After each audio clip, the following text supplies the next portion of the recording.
বিভিন্ন উন্নয়ন প্রকল্প উন্নয়ন নিয়ন্ত্রণ শাখার মাধ্যমে নির্মাণ অনুমোদনও তদারকি, এই কাজগুলো আমরা করে থাকি।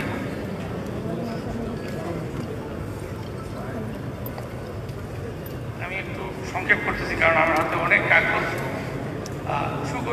সুপরিকল্পিত নগরী আমাদের প্রথম অঙ্গীকার, আর ক্রাইসিস মোকাবেলায় এটা দিয়ে আমাদের শুরু করতে হবে। তারপরে আমরা 1953 সালে টিআই অ্যাক্ট হয়, তারপরে 56 সাল থেকে রাজুকের কার্যক্রম, এগুলো জাস্ট কিছু ইতিহাস এখানে বর্ণনা আছে, এগুলো আমি একটা জিনিস এখানে ইম্পর্টেন্ট যে ক্রাইসিস, এই যে ক্রাইসিস এটাকে রেসপন্স করার জন্য আমরা রাজুক তৈরি করছে মাল্টিপল রিস্ক প্ল্যান।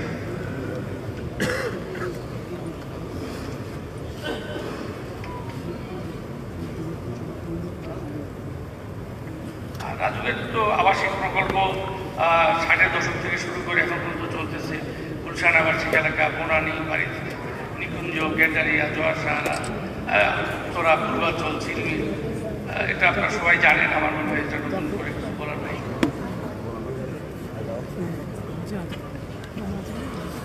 এটা পার করে পূর্বাঞ্চল নতুন শহর প্রকল্প। সংক্ষেপ করতেছি আমরা, আমাদের এখানে খালি এক ঝলক করে প্রস্তাবগুলো ফিরে যাও, এগুলো সবাই জানে আমাদের।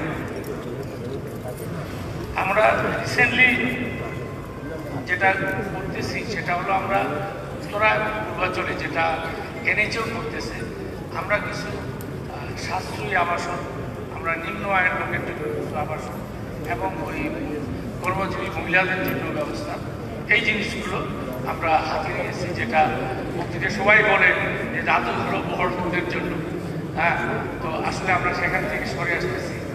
আমাদের দিক নির্দেশনা হলো যে আমরা এখন আর নতুন করে কোনো ভূমি উপরে প্লট কাউকে না দিয়ে আমরা এখানে ফ্ল্যাট করে মধ্যবিত্ত থেকে নিম্ন মধ্যবিত্ত, স্বল্প আয়, একদম কর্মজীবী এই শ্রেণীদের মধ্যে আমরা যদি ফ্ল্যাট করে দিতে পারি তাহলে অল্প জায়গার মধ্যে আমার মনে হয় যে আমরা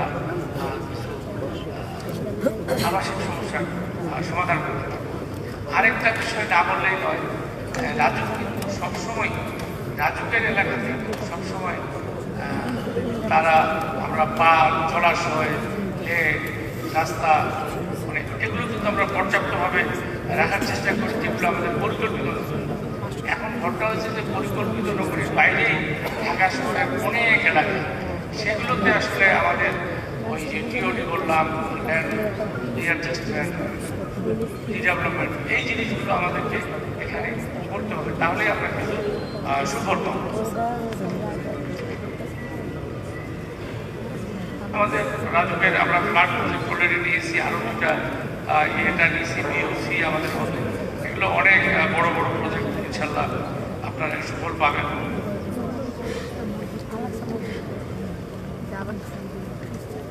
আচ্ছা, আমরা মতিঝিলে একটা পার্ক হাতে নিয়েছি, অলরেডি একটা কার্যক্রম শুরু হয়ে গেছে, যেটা আশা করি যে ওই এলাকায় দীর্ঘদিনের যে একটা চাহিদা সেটার জন্য।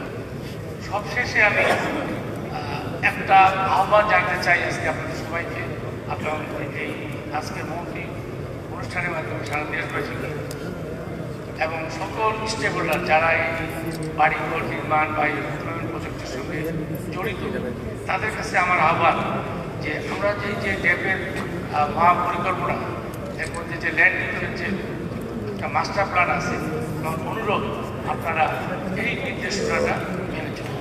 আপনারা, আমরা কৃষি জমিতে বাড়িঘর করবো না, আমরা জলাশয় ভরাট করে বাড়িঘর করবো না, আমরা এনাফ জায়গা রাখবো, স্কুল, কলেজ, মসজিদ, মাদ্রাসা, মাঠ, এই জিনিসগুলো আমরা রাখার চেষ্টা করব, যেটা আমরা ডেবে চিহ্নিত করতেছি।